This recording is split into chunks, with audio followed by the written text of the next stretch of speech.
गरीब यूथ, और इस यूथ के लिए बजट में क्या है, यूथ अगर हमारे लाभांश नहीं बनेंगे, यूथ अगर नेशनल इकोनॉमी के कंट्रीब्यूटर नहीं बनेंगे, कैसे बनेंगे? बजट यही कहता है, बजट का यही काम है। इसको आपको समझना चाहिए कि यूथ जिसको कि कंट्रीब्यूटर बनना है, जो लाभांश इसको बनना है, वो कहीं भार तो नहीं बन रहा है, बर्डन तो नहीं बन रहा है। तो दूसरा यूथ है, तो बजट में गरीब और यूथ ये दो चीजें हो गया। तीसरा ज्ञान में क्या है, ए अन्नदाता, जिसको हमने सबसे पहले कहा अन्नदाता। हमने कहा कि 59-60% हमारे अन्नदाता हैं। बहुत बड़े हिस्से में खेती हो रही है और बहुत सारे किसान सीमांत किसान हैं, इनके पास कुछ नहीं है, वो बोते हैं और खाते हैं। तो कैसे किसानों की आय बढ़ेगी? जिसकी संख्या ज्यादा है, तो बजट आम बजट है, सबके लिए है, क्योंकि हर एक वोट का महत्व है, उसी प्रकार सरकार के लिए हर एक व्यक्ति का महत्व है। तो अन्नदाता, तो तीसरा सबसे बड़ा वेरिएबल क्या हो गया? अन्नदाता, जो कृषक समाज हो गया। और सबसे अंत में जो सबसे महत्वपूर्ण है, जिसको कि हम पूरी दुनिया हम लोग तरफ देख रही है, वो यह है नारी। तो ज्ञान में नारी यानी विमेन, तो क्या हम विमेन लेड डेवलपमेंट कर पा रहे हैं कि नहीं? पहले महिलाएं गृहस्थ होती थी, इंडोर पॉल्यूशन की शिकार होती थी, उपली पर खाना बनाती थी, राजस्थान में 20 किलोमीटर दूर जाके पानी लेती थी, अपने बच्चों को संभालती थी, बुजुर्गों को संभालती थी, किस खेती पे काम करती थी। यानी महिलाओं को एक नहीं अनेक दायित्वों का बोझ उठाना पड़ता था, लेकिन दे वे अनपेड, वे कुशल श्रमिक नहीं, उनको कुछ मिलता नहीं है। तो ऐसी महिलाओं की संख्या भारत में बहुत थी। इस मिथ को तोड़ना, क्योंकि 50% महिलाएं हैं। अब सोचिए आबादी के दृष्टि से हम बजट को वर्णन कर रहे हैं। बेरोजगारी समस्या, रोजगार है नहीं, तो सबसे बड़ा विकल्प क्या है सरकार के लिए भी, या किसी के लिए भी, या किसी देश के लिए? स्वरोजगार।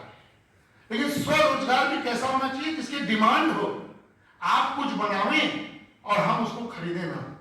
तो आपका श्रम भी बेकार हो गया, पूंजी भी बेकार हो गया, समय बेकार हो गया, तो बेकार हो, मार्केट बेकार हो गया। तो स्वरोजगार के लिए ही अब शिक्षा और रोजगार को सरकार ने इस बजट में एक साथ जोड़ा है।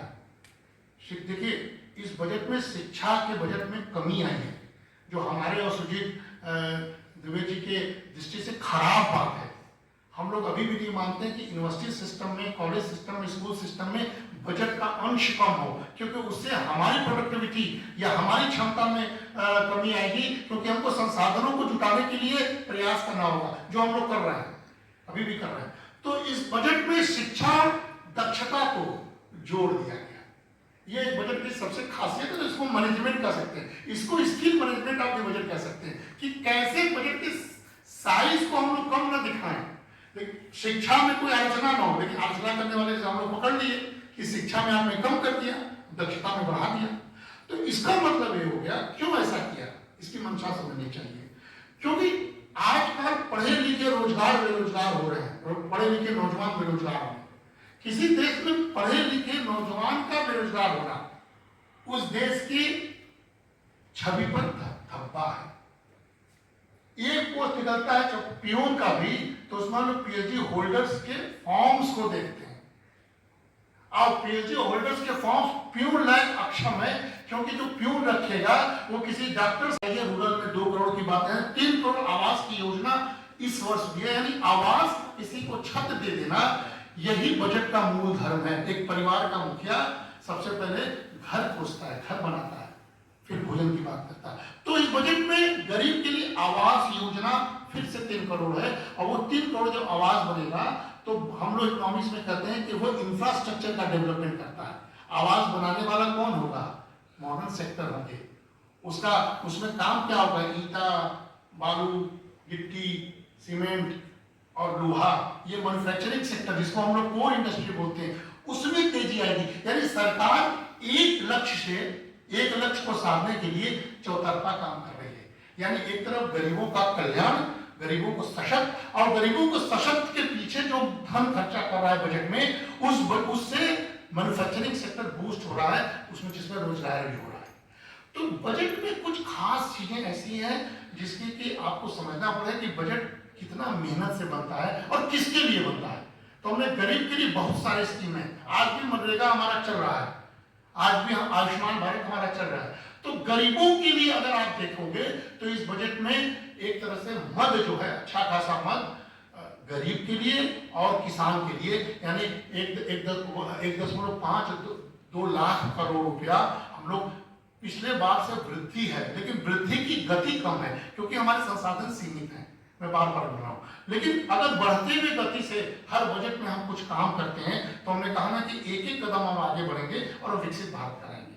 तो इस बजट में गरीब के लिए बहुत सारी योजनाएं हैं। उन योजनाओं का यहाँ पूरा विश्लेषण करना मुश्किल है, लेकिन बहुत सारी योजनाएं हैं जो हमने बार बार कहा कि जो गरीब को सशक्त बना रहा। पहले क्या होता था, पहले हम लोग जो इकोनॉमिक्स पढ़ाते हैं, इंडियन इकोनॉमिक्स, तो हम लोग प्लानिंग कमीशन बंद हो गया, नीति आयोग आ गया।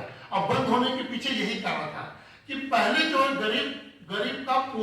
गरीब को पोषित किया जाता था, यानी गरीबी बनी रहे और गरीब बने रहे और वो मतदाता हो।